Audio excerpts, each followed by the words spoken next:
नमस्कार दोस्तों। क्या आपने कभी देखा या सुना है कि कुछ जगहों पर कुछ चीजें ठीक वैसी नहीं होती जैसी वे दिखती हैं। कुछ चीजें अपने अंदर बहुत से रहस्य दबाए रहती हैं। जैसे हर नदी सिर्फ पानी की धारा नहीं होती। कुछ नदियां अपने भीतर कुछ भयानक राज छुपाए होती हैं और कुछ राज तो ऐसे भी होते हैं जो इंसानों को कभी नहीं जानने चाहिए। ये वीडियो इसी तरह की एक नदी पर आधारित है। ये कहानी मैंने बहुत पहले किसी गांव के एक बुजुर्ग आदमी से सुनी थी। उस आदमी का नाम विवेक था। उसने मुझे बताया कि उस रात उसके साथ कुछ ऐसा हुआ था कि जिसे वह आज तक भूल नहीं पाया, और आज भी वह भयानक रात उसे एकदम से झकझोर कर रख देती है। तो दोस्तों, अब चलिए इस डरावनी घटना को विवेक की मुख जुबानी ही सुनते हैं। इससे पहले आपसे एक विनती है कि आप इस वीडियो को एक लाइक जरूर करें और हमारे चैनल को भी सब्सक्राइब करें। घटना की शुरुआत होती है बीकानेर के एक छोटे से कस्बे से, जिसमें मैं अपने परिवार के साथ रहता था। परिवार में मम्मी पापा, मैं और मेरा छोटा भाई रहते थे। ये कस्बा एक नदी के किनारे बसा हुआ था। ये नदी इतनी भयानक थी कि रात को तो दूर कस्बे के लोग वहां दिन में जाने से ही कतराते थे। इस नदी के डरावने किस्से अक्सर बुजुर्ग लोगों के मुंह से ही सुने जाते थे। कस्बे के लोग उसे चेतना नदी कहते थे।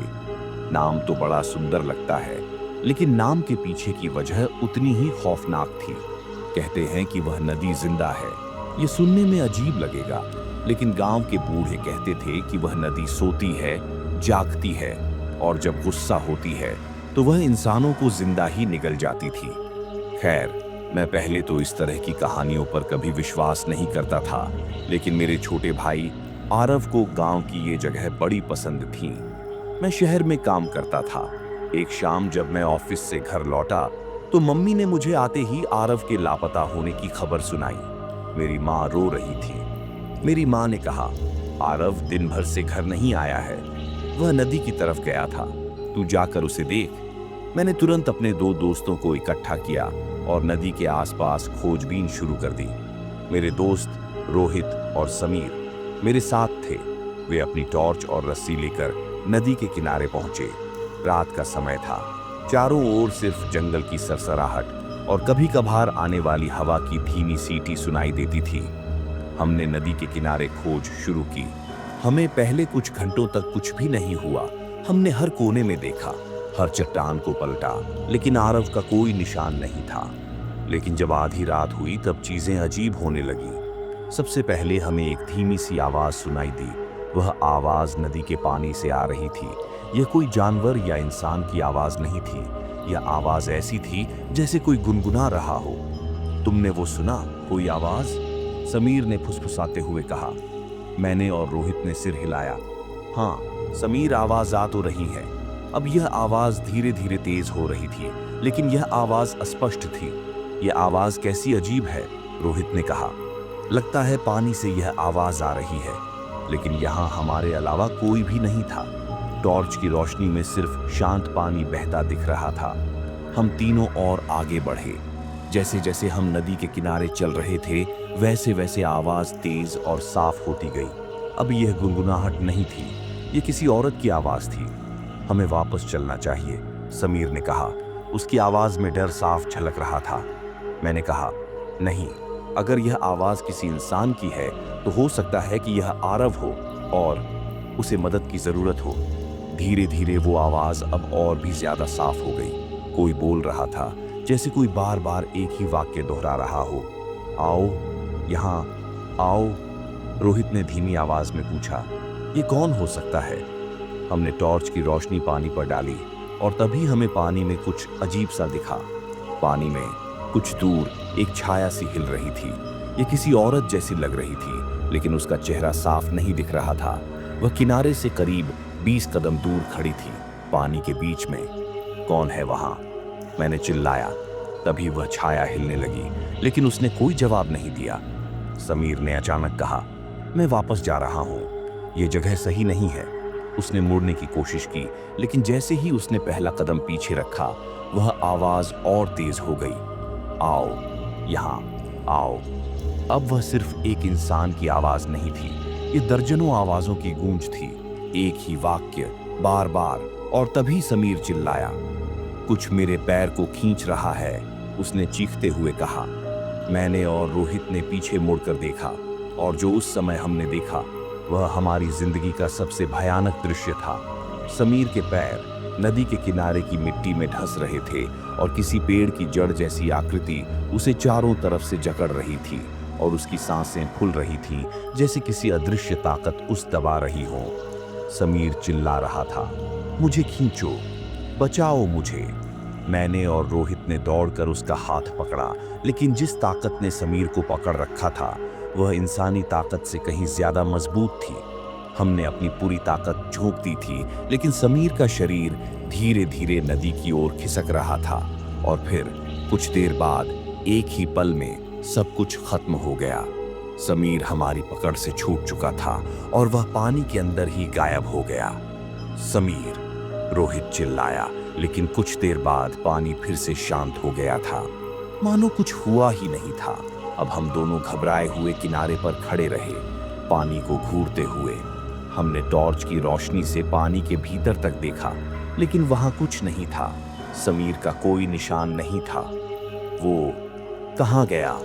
रोहित ने कांपती हुई आवाज में पूछा। मेरे मुंह से कुछ नहीं निकल पाया। हमारी आंखों के सामने हमारा दोस्त गायब हो चुका था और हम कुछ भी नहीं कर पाए। कुछ देर बाद हमें वापस महसूस हुआ कि वह गुनगुनाहट फिर से शुरू हो गई है, लेकिन इस बार एक सड़ी हुई गंध भी आ रही थी, जो कि पानी से नहीं बल्कि हमारे ठीक पीछे से आ रही थी।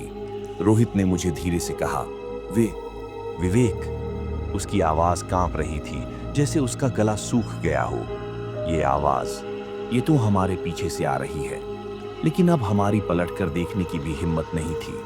मैंने आंखें बंद कर लीं और लगभग फुसफुसाते हुए बोला, शायद ये सिर्फ हवा है या हमारा वहम। रोहित चिल्लाया, तू पागल है क्या?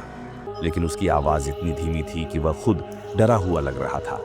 सुन विवेक, हमें वापस चलना चाहिए। देख, हमारे सामने से समीर गया और आरव का तो कोई पता ही नहीं है विवेक। शायद वो चले गए और अब ये जो भी है ये हमें भी खींच लेगी। वह गुनगुनाहट अब धीमे धीमे साफ शब्दों में बदल रही थी। वही आवाज, वही शब्द, आओ, यहाँ आओ। लेकिन इस बार उसमें कुछ और था, जैसे कोई हंस रहा हो। वह हंसी काफी भयानक थी, मानो कई लोग एक साथ हंस रहे हों। रोहित ने कहा, तू सुन रहा है? उसकी आंखें सामान्य से अधिक फटी हुई थीं। हमें भागना होगा विवेक, अभी, इसी वक्त। मैंने धीरे धीरे गर्दन घुमाई और पीछे देखा। टॉर्च की हल्की रोशनी में सिर्फ पेड़ों की अंधेरी परछाइयां नजर आ रही थीं। कुछ भी साफ नहीं दिख रहा था। लेकिन वो क्या है? रोहित ने घबराई हुई आवाज में पूछा। हमने देखा कि नदी के पास, जहां कुछ देर पहले हम समीर को बचाने की कोशिश कर रहे थे, वहां पानी के ऊपर हल्की सी धुंध थी, लेकिन वह कोई सामान्य धुंध नहीं लग रही थी। उसका रंग हल्का लाल था और वह एक जगह स्थिर थी, जैसे किसी अदृश्य हाथ ने उसे बांध रखा हो। और तभी अचानक उस धुंध के बीच में से एक चेहरा उभरने लगा। वह चेहरा एक औरत का था। उसकी आंखों की जगह गहरे काले गड्ढे थे और उनमें से खून की बूंदें नदी में टपक रही थी।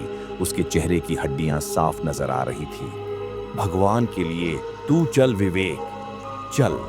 रोहित अब चीख रहा था। उसने मेरा हाथ पकड़ा और मुझे खींचने लगा, लेकिन मैं जड़ हो चुका था।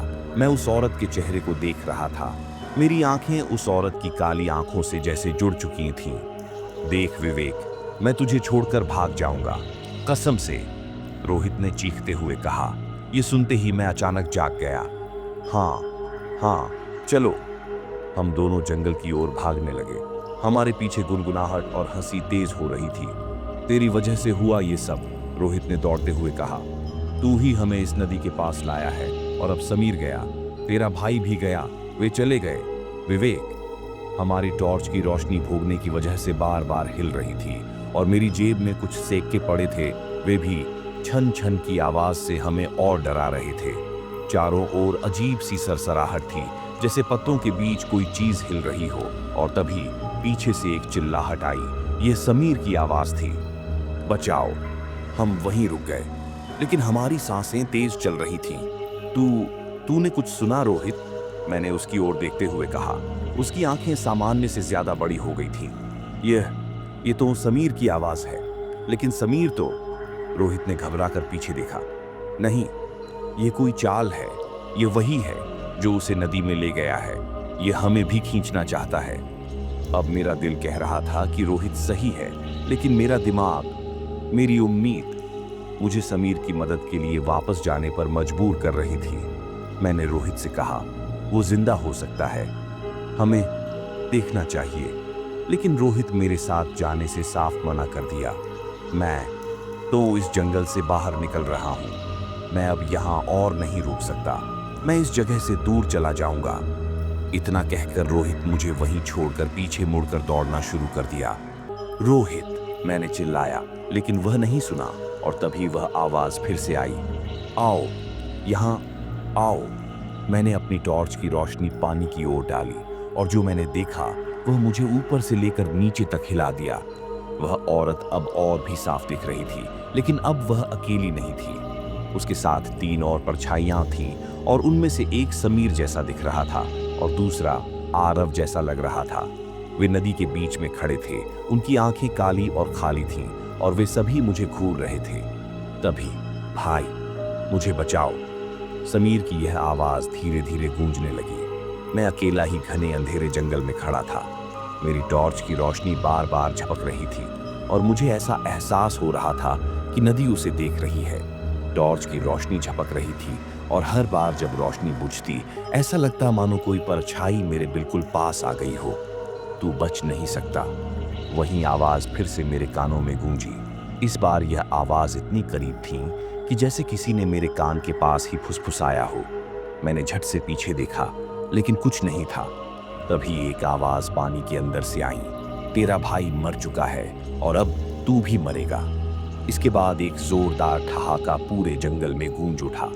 मेरी टॉर्च अचानक पूरी तरह बंद हो गई। मैंने चारों ओर देखने की कोशिश की, मगर अब अंधेरा इतना घना था कि अपनी ही उंगलियां देख पाना नामुमकिन था। तभी एक सर्द झोंका उसकी गर्दन के पास से गुजरा। तभी मुझे महसूस हुआ कि मैं डूब रहा था। वहां कोई घास नहीं थी। गीली और ठंडी मिट्टी मेरे पैरों को निगल रही थी। मैंने छटपटाते हुए जमीन पर झपटने की कोशिश की, मगर हर बार उसकी उंगलियां किसी अजीब चिपचिपी चीज पर फिसल जाती। छोड़ दो मुझे, मैं चीख रहा था। तभी मुझे याद आया कि उसकी दादी कहती थी, अगर चेतना नदी तुझे देख ले तो सिर्फ एक चीज ही तुझे बचा सकती है, वो है एक मंत्र। दादी ने वह मंत्र मुझे सुनाया भी था, लेकिन उस समय मुझे कोई मंत्र याद नहीं आ रहा था। लेकिन फिर भी मैं कोशिश करता रहा। मैं घबराहट में भी उस मंत्र को याद करने की कोशिश कर रहा था। लेकिन तभी मुझे अपनी दादी की आवाज सुनाई दी, हृदय से मंत्र याद कर, डर को दूर कर। वह तुझ पर अधिकार तभी करेगी जब तू उससे डरेगा। अब मैंने आंखें बंद की और दादी की सिखाई प्रार्थना का जाप करना शुरू किया। अब वह डरावनी औरत और पानी अचानक कांपने लगे। ये क्या कर रहा है तू? उस औरत ने चिल्लाते हुए कहा। पानी में खड़ी आकृतियां भी एक एक कर गायब होने लगी। तू हमें रोक नहीं सकता, उस औरत ने मेरी तरफ चीखते हुए कहा। अचानक हवा तेज हो गई, जैसे हवा किसी की पाबंदी से आजाद हुई हो। जंगल में हवा की वजह से एक भयानक सरसराहट उत्पन्न हो चुकी थी। मैंने देखा कि समीर और आरव की परछाइयां पानी के बीच से उसकी ओर बढ़ रही थीं। इस बीच मैंने आव देखा ना, ताव मैं अपनी पूरी ताकत से दौड़ लगाते हुए गांव की तरह भाग आया। मेरे पीछे आवाजें गूंज रही थीं। पेड़ों की शाखाएं हवा की वजह से आपस में टकराकर मेरा रास्ता रोकने की कोशिश कर रही थीं। मेरी टॉर्च भी बंद हो चुकी थी, लेकिन मैं भागता रहा जब तक कि मैं गांव की पहली झोपड़ी तक नहीं पहुंच गया। लेकिन जब मैंने चारों ओर देखा तो मैं दंग रह गया। गांव में कोई नहीं था, वहां सिर्फ खाली झोपड़ियां थीं। मैंने पीछे मुड़कर देखा तो दूर नदी से वही औरत मुझे देख रही थी। उसकी हंसी अभी भी गूंज रही थी। मैं किसी तरह बचते बचाते अपने घर पहुंचा, लेकिन मेरा मनोबल टूट चुका था। मैंने उसी दिन उस गांव को छोड़ दिया और कई सालों बाद भी मैं हर रात वही गुनगुनाहट सुनता, आओ, यहाँ आओ। तो दोस्तों, उम्मीद है आपको ये वीडियो अच्छा लगा होगा। अगर वीडियो अच्छा लगा हो तो इसे लाइक करें, शेयर करें। धन्यवाद।